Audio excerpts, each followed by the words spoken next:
that is horrible. Yeah. It's unethical, but it actually happens. So be careful. You don't have the job until you have it in writing.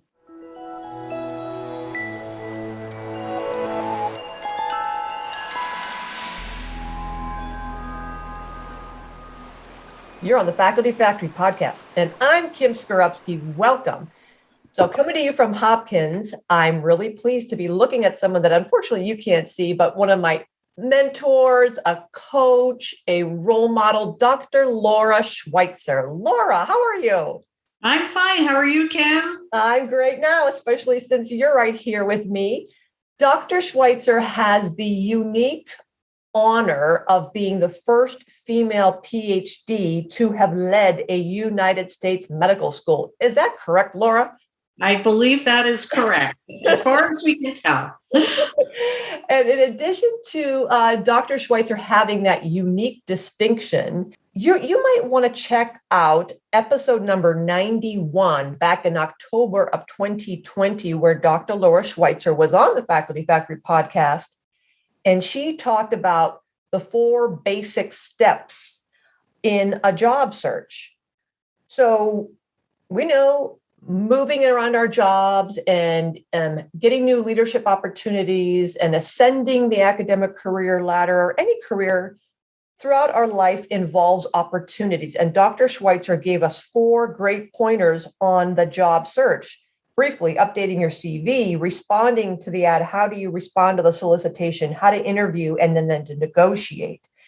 And Laura was just telling me as we began our conversation today, she has placed 2 deans, this is all in the recent months, 2 deans, a couple chairs of departments. And so she's a coach. So she knows what she's talking about. She knows how to help us get to the next level. And I'm going to ask Dr. Laura Schweitzer to just tell us a little bit about where she is today, what she's doing, how to get in touch with her. And then she's going to lead off with 12 mistakes that we can avoid when we're on the job market. So Laura, take it away and tell people, where you are, what are you doing right now, and how they can get in touch with you to tap into some of your coaching wisdom. Sure. So I am semi-retired. I'm still actually on the payroll at the University of Albany, helping them with pre-med programs and getting disadvantaged students into medical school and other health professions on a very part-time basis. But I spend more of my time actually coaching women and minority applicants who are on the executive search process for leadership positions, mostly in academic medicine, but some in engineering and some certainly university-wide positions. People can reach me at my email, which is schweitzerl@mac.com, if they're interested in pursuing a high-level academic position like that. I have been very successful in the last 3 years at helping a lot of women and underrepresented minority candidates achieve these positions. And I have a pretty systematic way of moving them through the process, and have had a lot of clients. And I'm happy to share some wisdom with you today. Well, and Laura happens to be, the one who's yammering right now is one of Laura's coachees. The reason I have this position as now Senior Associate Dean for Faculty Development at Johns Hopkins University is because of Laura Schweitzer's coaching me. So I'm a living example of her leadership and coaching brilliance. So go ahead, Laura. What are the 12 mistakes that we can avoid? Okay, why don't I march through just the list first, and then we can circle back and maybe visit each one for as long as you want to. So the first mistake is just doing a search on the whim without taking it seriously. The second, on the flip side, is not doing searches before the perfect job comes along. You need to do searches in advance and practice. The third is not taking the call with the search consultant seriously.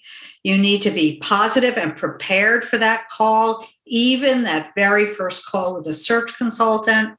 The fourth is stating the needs of your partner too early in the process. And we'll talk about, when is the best time to state what your partner needs in order to move. The fifth relates to that podcast that Kim mentioned to you that I did earlier. And the fifth mistake is using cookie cutter documents instead of appealing to that particular search. We can talk about that a little bit. The sixth is not preparing for the interview. Going in and winging an interview is not a good idea.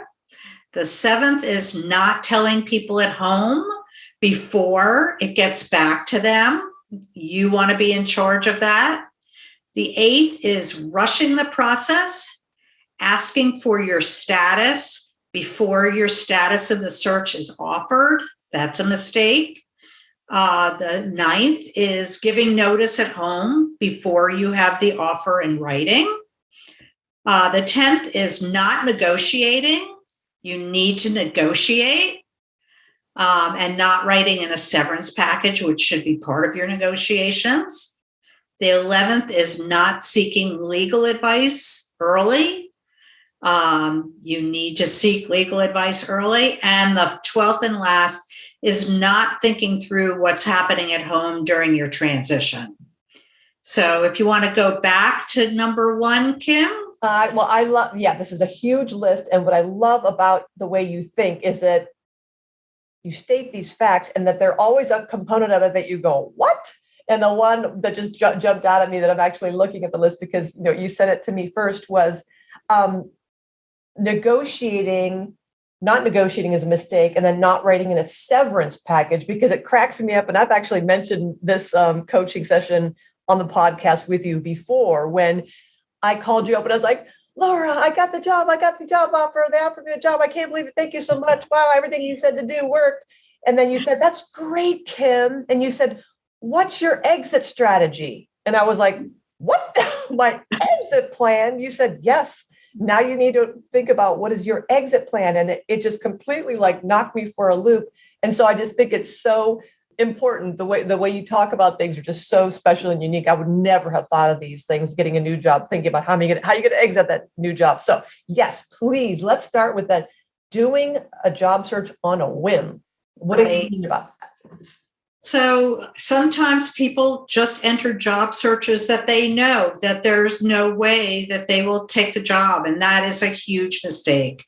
I generally use a 10% rule.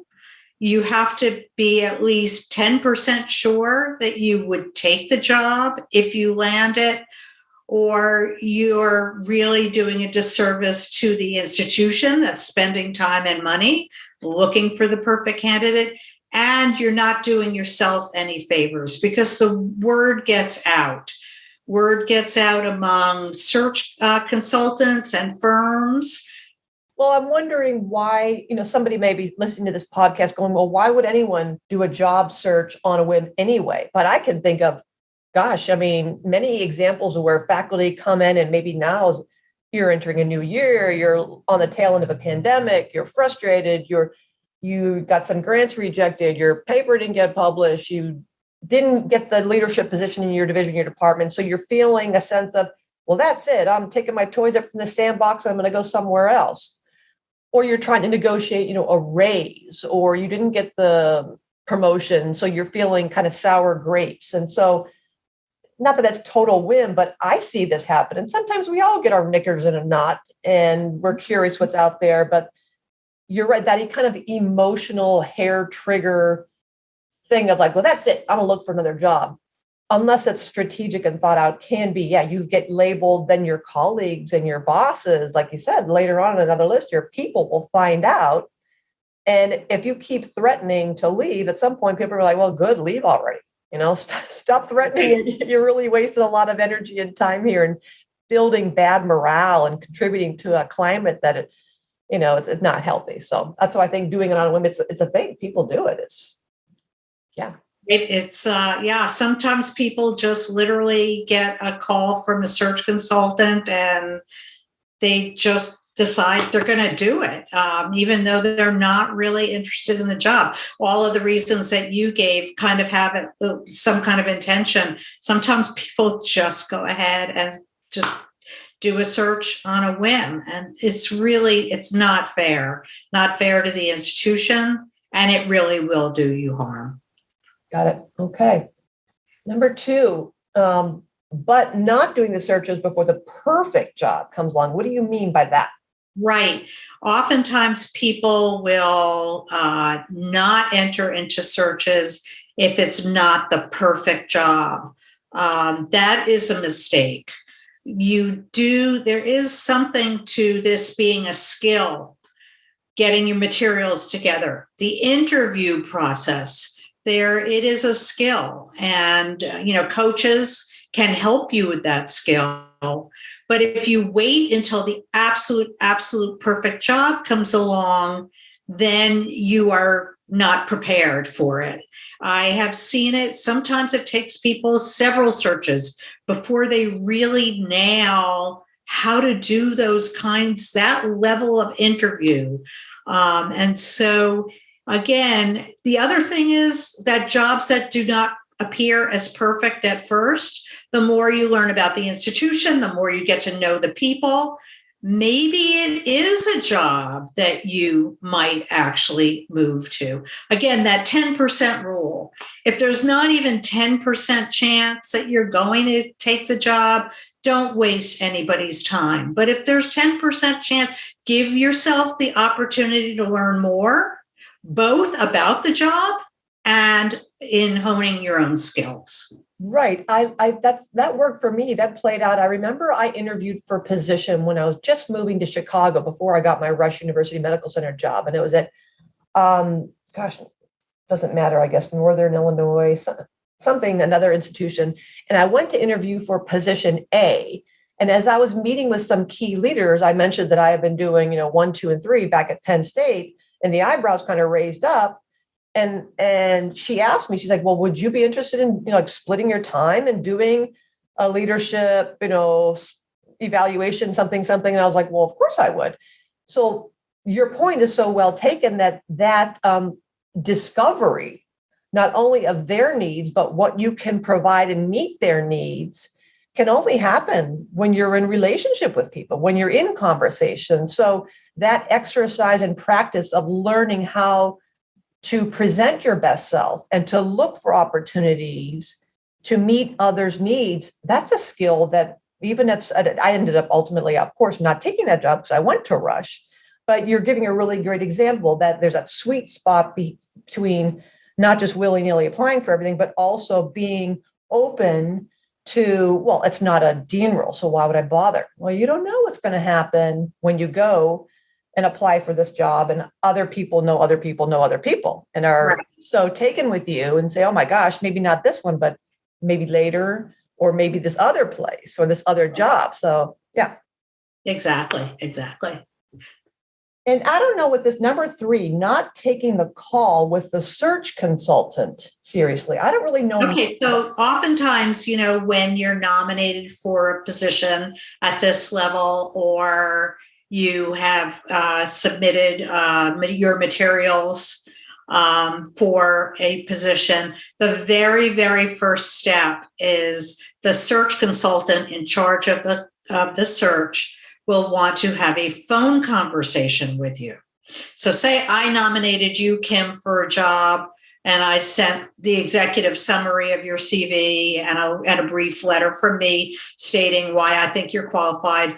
The very first thing happens is that the search consultant will reach out to you and say, you've been nominated by Dr. Schweitzer for this position. Can we have a conversation about it?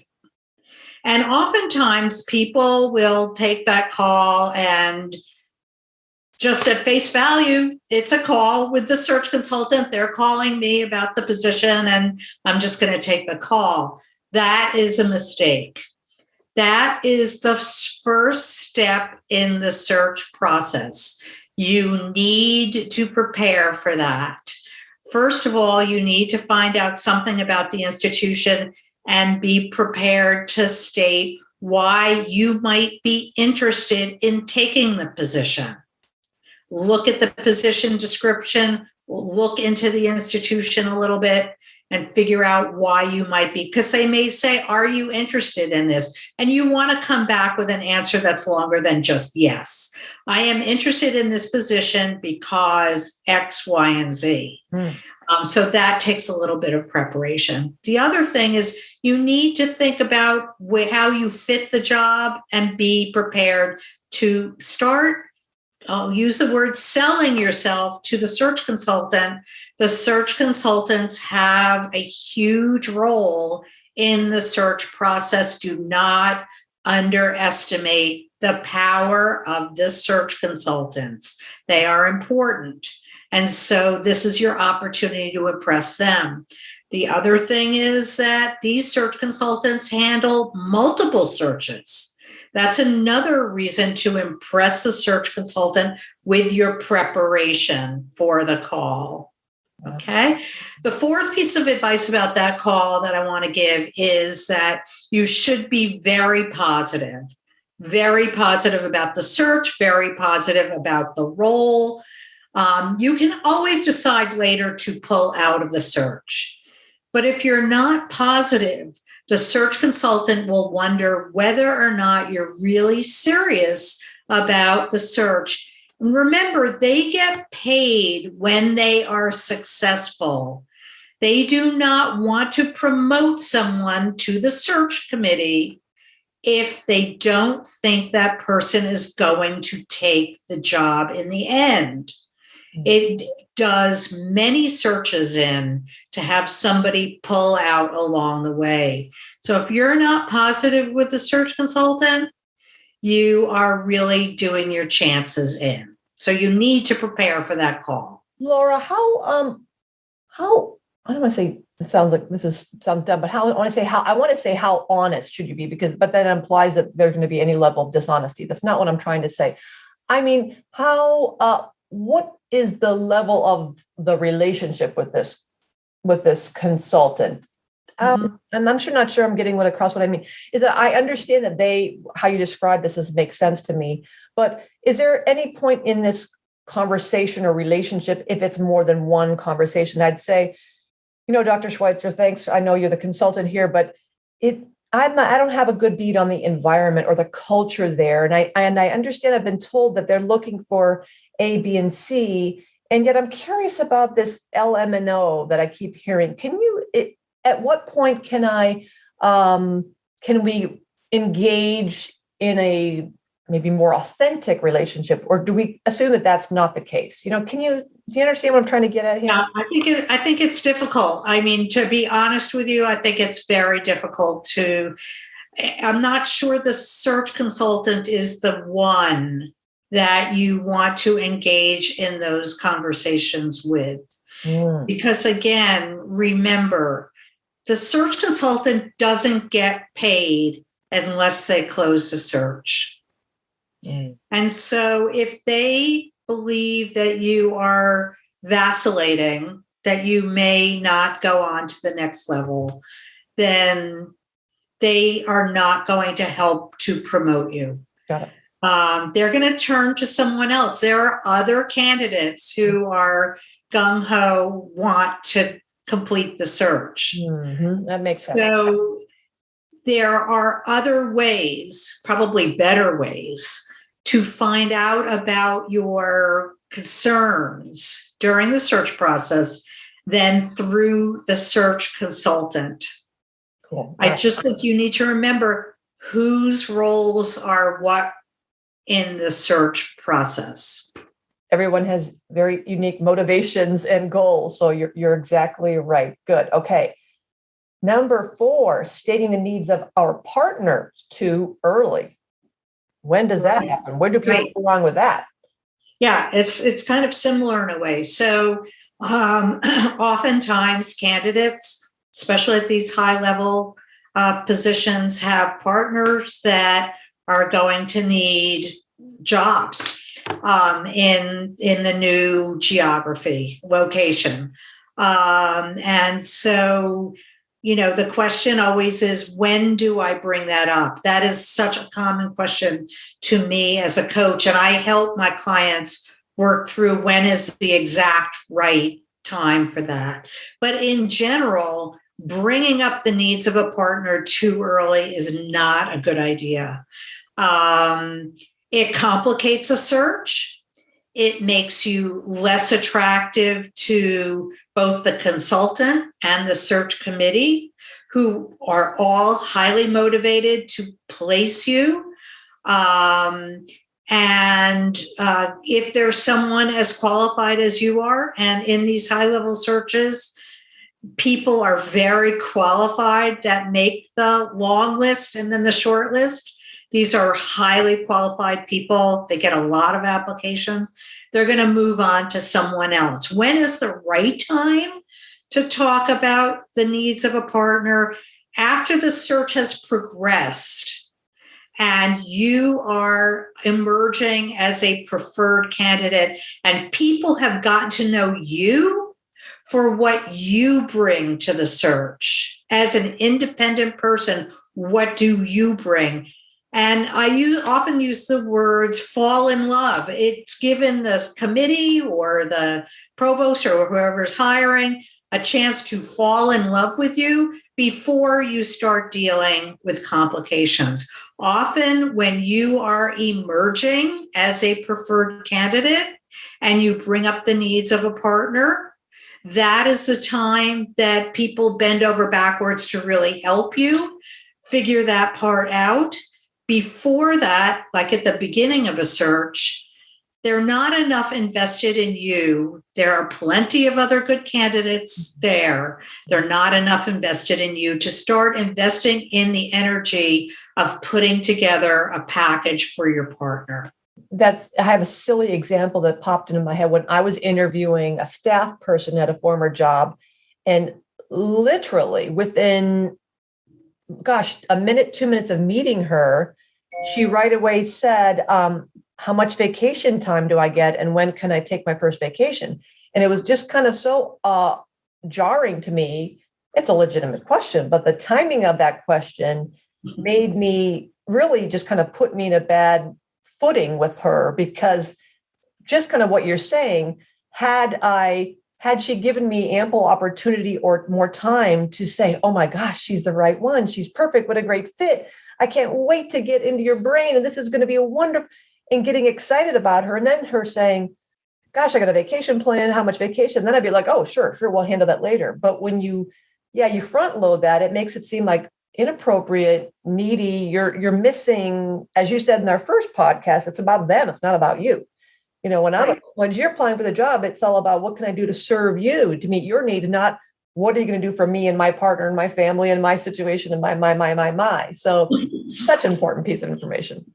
Okay, we're on number 5, using cookie cutter documents. It's efficient. That sounds like efficient to me, right? So I'm just going to fire off any old letter I've got and change a few names and I'm good to go, right? Exactly. You really need to look at each search, read the position description carefully, figure out what they're looking for, figure out how you meet their needs, and really change your application documents based on each search. It doesn't have to be a massive change. It can be tweaking, but let them know in your materials that you've thought about and looked into what they are looking for in particular, and that you have addressed what they are looking for. Again, if people are interested in a much more thorough explanation of how that applies at every point in the search, they should go back to the first podcast. That's right. Number 6, not preparing for the interview. Right. A lot of people, especially, wow, I did an interview when I was starting my faculty life, so I think I can do this kind of an interview. No, these interviews are at a totally different level. And if you do not prepare for them, it's going to be blatantly obvious. Again, how do you prepare for the interviews? Look at the position description, figure out what they're looking for. figure that they're going to ask questions on what they're looking for, what your experience is, and how it relates to that, and actually prepare for the interview. The first interview is usually a large group of people, a committee asking you, say, a dozen questions, 10 or a dozen questions, and the focus is on how your experiences and skills meet their needs. The second interview, the one that's a shorter list, a list of a few people, usually on campus, usually session to session to session, is focused on you needing to explain what you are going to do for them. So a switch in focus. The first interview, what do you bring to the table? The second interview, you need to know about them and what you are going to do for them. Again, prepare for the interview. And don't forget to prepare questions for them. That always happens, whether it's a big committee meeting or individual one-on-ones. People always ask, do you have any questions for us? If you don't have any smart questions that are prepared, then you're really missing an opportunity. Yeah, and that's what I was kind of trying to get at. I was coaching someone who was in a process for a high-level position, and her relationship with the job search person was such that she felt purposely vague on why it was taking so long to get back to her. And she ascertained that she was not the top candidate, and hence they were holding her at bay until they learned or negotiated with the first candidate. So she was having a hard time and almost feeling taken for granted that it was taking like over a year and they wouldn't respond back to her. And this is where we really worked through this process of, well, they're saying they want 1, 2, 3, but the more you're learning and thinking and the questions they ask of you, if you listen between the lines, and then when you come up with, as you pointed out, Laura, really good questions and hear what people say, and more importantly, what they don't say, that might lead you to understanding the culture and the real needs. They may say on paper, we need this, but you've talked to enough people to ascertain that there's a big elephant in the room or something else happening here. So that's the nuance. I think the emotional intelligence of what you're saying is that preparing and really doing some deep dives into trying to understand gaps, and if you really truly can make an impact and a difference in that position. Right, exactly. Yeah. I think the questions that you ask can sometimes be more important than the answers that you give. Right. It shows a level of thought and curiosity and interest, and it also belies how you think. Yes. If you're asking, and if you've prepared, right, and if you looked at their stuff. I mean, if you ask them a question that's on page 1 of their website, what does that tell them about you and your level of interest and preparation? Tell them you're lazy and you're not perhaps a serious contender. Right. Right. Okay, great. Number 7, not telling people back at the home institution before it gets back to them. Yeah. So, this is another question that people always ask me in every search. Should I tell my boss? Should I tell my technician? Should I, when is the right time to tell them? And so the general guidance that I give is you want to tell people that who you care about before they hear from somebody else. You want your boss to hear it from you before he learns it through the grapevine that you're on the job market and that you're a finalist for a position. You want the people in your lab or your assistant, your executive assistant, to hear from you rather than somebody else. So when's the right time to do that? Well, it's not too early in the search, because too early in the search, you don't know if you're going to progress and you're going to be upsetting a bunch of people that don't need to be upset, quite frankly. So when is the right time? The right time, in my mind, is when it's going to go public on the other campus just before that is the right time to tell people at home who you care about that you are a finalist or involved in a search. So usually searches have the search committee phase, which is the first interview.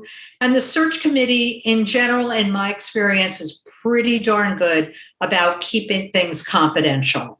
If they're working with the search consultant has told them they need to keep things confidential. They have signed agreements of confidentiality typically. You're pretty safe in not telling the people at home. But when you make the second interview, which is typically on campus, and you're meeting with a bunch of people who are not on the search committee, and it's being publicized and it's just harder to control, that is the time that you really need to tell your boss and tell the other people you care about on your home campus that you are involved in the search. Got it. And I'm sure people can get in touch with you for coaching if the scenario comes up that they're afraid to tell their boss because they're afraid their boss would say goodbye, or you're not, you don't have the sense of yes. What's the word I'm looking for? Your loyalty is being tested. So that's kind of scary, but that's sometimes people even say to me, I know that when I tell my boss, I will immediately be demoted, fired, pushed aside. And so I help clients work through that. That's right. Okay. Number 8, rushing the process, asking for status before it's offered. Yeah. Yeah, you were kind of getting at that before when you were talking about your client who, hadn't really heard. They were kind of keeping her on the hook, but yes, I mean, that happens a lot. And so, first of all, searches always take longer than they initially think. I mean, I have rarely seen a search stay on a schedule. Mm-hmm. So, if they tell you, well, you're going to hear by next Thursday, I'd say, yeah, maybe you will, and maybe you won't. And if you don't, keep calm. Mm-hmm. It's a really hard time for clients between an interview and knowing whether they made the next step or not. It's a very emotional time. I often say, before you go do anything you're going to regret, call me. Let's talk it through. Let me be your sounding board. But don't rush things. Rushing things can only work against you. What I say, if it's gone on a reasonable amount of time, maybe a little long, you can send a note and say, I'm really excited about this search. I'm really anxious and anticipating hearing what's happening. Please let me know at your earliest convenience. If you push people to tell you, am I in, am I out? I need to know, they're going to say, well, you're out. I mean, if you were definitely in at that point, they would have let you know that. But if you push them, they're going to have to say, well, you're out, or, you're not in the first group. And it serves no purpose. I know it makes you feel better. It reduces your ambiguity, blah, blah, blah. But honestly, the best thing to do is to patiently wait. If it's gone on maybe a little too long, to send that optimistic, very positive note saying, I'm still interested.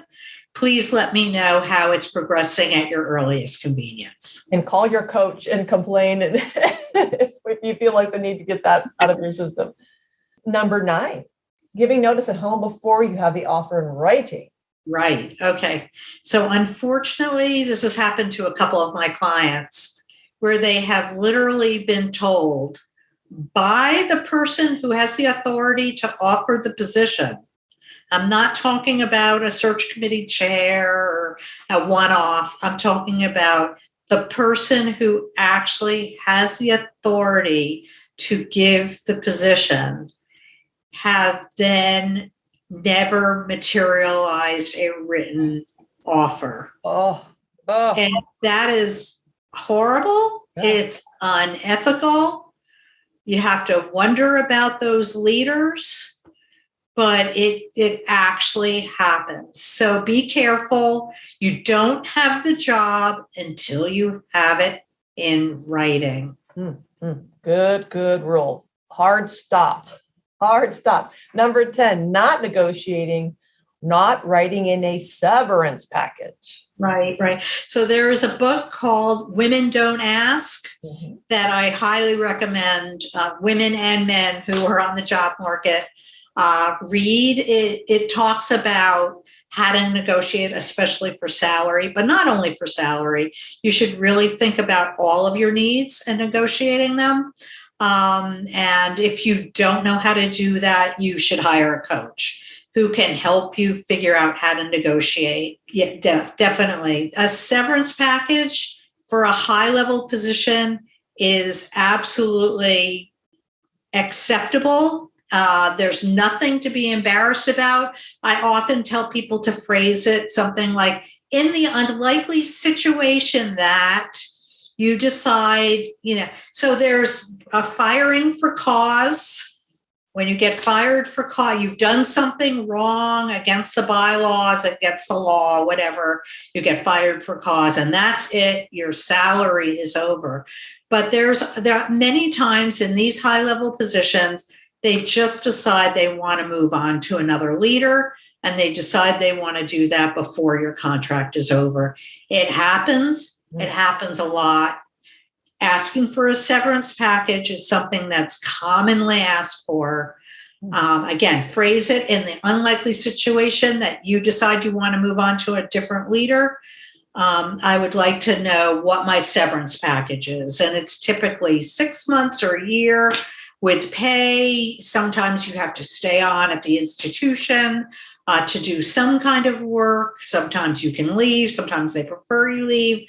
But again, a good coach who's done these kinds of packages can help you with what your ask would be for that, or a good contract lawyer, someone who works in personnel hiring. You're right. I mean, so we hear this all the time from early career faculty say, oh gosh, I wish I knew, when we talk about salary inequities. Like, I didn't know. And the book, like the Babcock book, Women Don't Ask, Lashover book, is brilliant on that. And you're right. I remember when you were coaching me and you said, I want you to put together this matrix of the things you're going to ask for, and just think big picture. And I was like, what are you talking about? I mean, salary and benefits, do I have to worry about that? And you really encouraged me to think about all the possible scenarios and playing that out. So it did not occur to me. And when you're in academic medicine, we're not taught these things.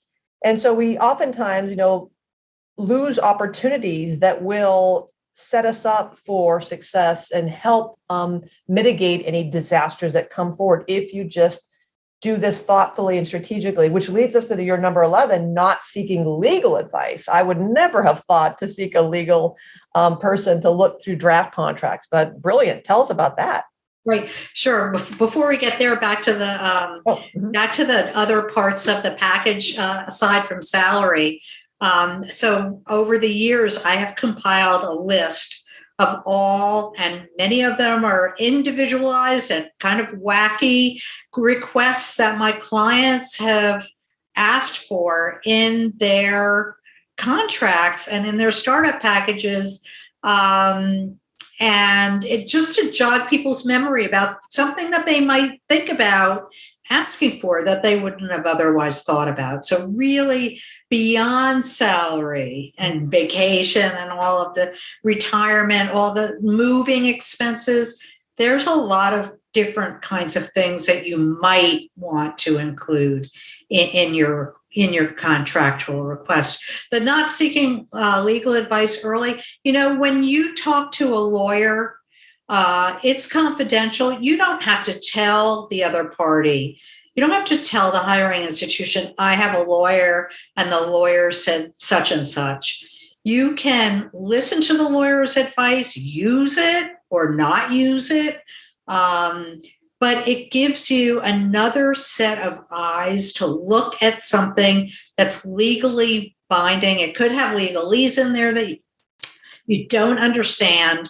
For these high level contracts, it's just a good idea to engage an HR lawyer, a contract lawyer, somebody who's done personnel work before, especially somebody who's done it at this level, and have them review your contract for you. It's going to cost you some money, but believe me, it's kind of peace of mind. Yeah. The one thing that's just amazing, and I just want to bring it up, is after you finalize what you think is a finalized contract, make sure you read through carefully the last version before you sign it. I had a client who worked through fairly extensive negotiations using a lawyer, thought she had the terms down. The institution's lawyers changed wording in one little part, which changed the intention considerably without telling her at the last minute. So I know you hate to hear stories like this, but it does happen. And so you need to compare the version that you're signing with the version you think you're signing, and ask questions if any changes have been made. Great advice. Wow. That is something I wouldn't, how many of us, when you're so emotionally like spent from going through the whole process and you're finally thinking we've dotted every I, crossed every T, and then we trust people to do the right thing. And some, it may not be any kind of, malfeasance, that they just literally, like, how many times have we sent the wrong attachment in an email, or uploaded the wrong version of a manuscript or grant? It happens. So that is such an important, minor, but very, very important detail and attention that we have to be engaged from beginning all the way through the end.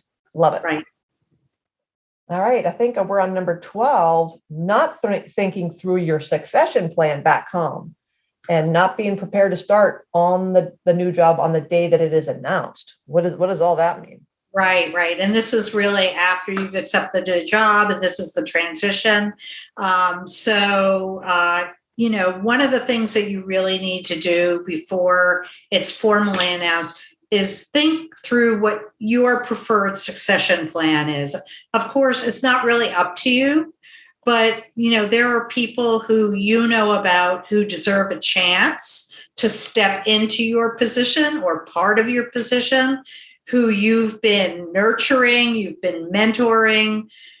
Put together a plan with the way you would like that succession to go and give it to whoever's in charge. It's certainly not going to do you any harm, and it might actually help people who you'd really like to help, the people that you're leaving behind. And yes, be prepared to start the new job on the day that it's announced.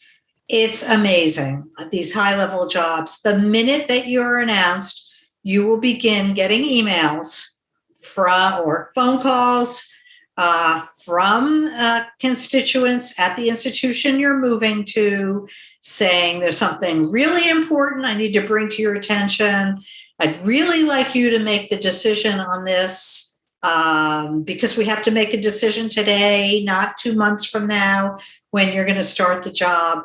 And you need to be emotionally prepared for that, because if you're thinking that between the announcement and the start of the job, it's going to be vacation time, it's really not. It never is. And I think you need to be prepared for that. Oh my gosh, I would never have thought that people would be like, wow, congratulations, Dr. Schweitzer, we can't wait to have you here. In the meantime, and you're like, wait a minute, I'm still crazy busy over here, and you've got me now. I'm doing 2 full-time jobs.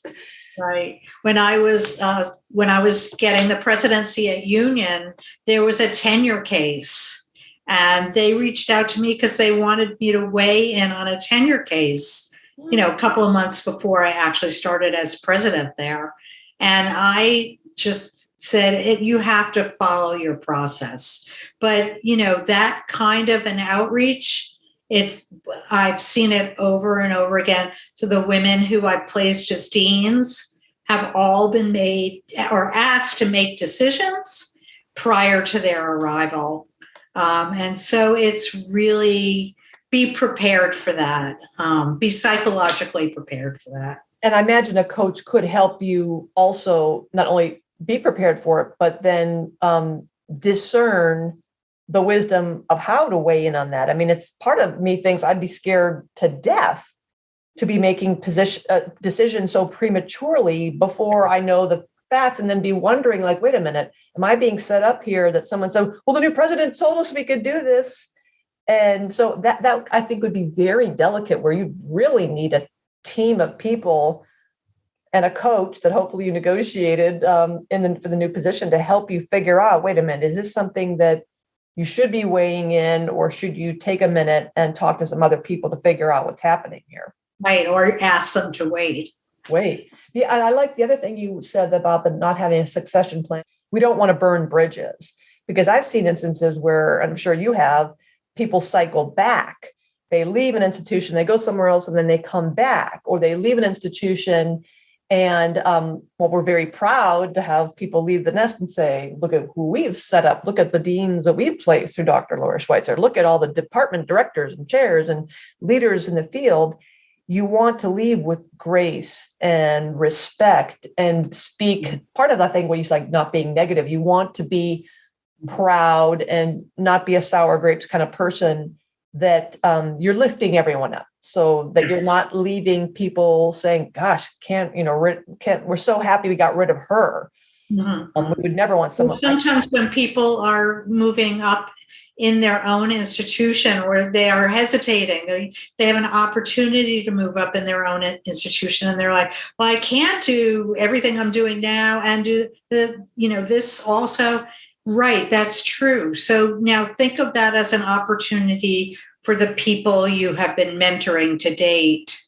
How can you move them up? How can you get them ready so that you can take advantage of this move within your institution? Yeah, everybody wins. Love it.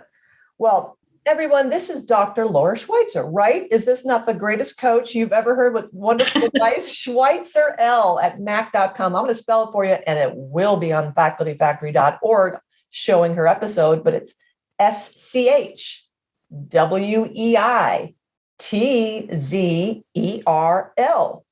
at mac.com, mac.com. That's for Schweitzer L at mac.com.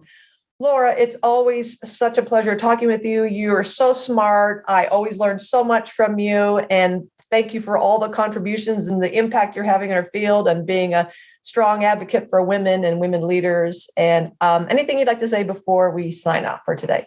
I just want to thank you, Kim, for giving me the opportunity. As you know, pretty much nothing else gives me as much joy as helping people in this high-level academic job search.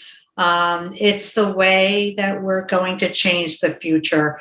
Throughout my career, I always thought systemic change. Now I take it one person at a time. Every time I place a person, I believe that they're going to amplify, all this good stuff that all these women and minority candidates bring to these jobs. So thank you for the opportunity. Thank you. Love it. Love, love, love. All right, folks, see you next time on the Faculty Factory podcast. Tell everybody about it. Check out Dr. Laura Schweitzer's prior episode, number 91. And why don't you be on the podcast? Email me at facultyfactorykim@gmail.com if you want to be on the podcast. Thanks, Laura. Bye, Kim. Thanks for tuning in to Faculty Factory Podcast. The mission of the Faculty Factory is to build and support a community of leaders in faculty development who share tools, resources, wisdom, and encouragement in service to our faculty members, schools, and institutions. We encourage you to go to facultyfactory.org to find out more, get in touch with me, ask me any questions. Maybe you want to be interviewed on the podcast. Thanks for tuning in to Faculty Factory Podcast. We'll see you next time.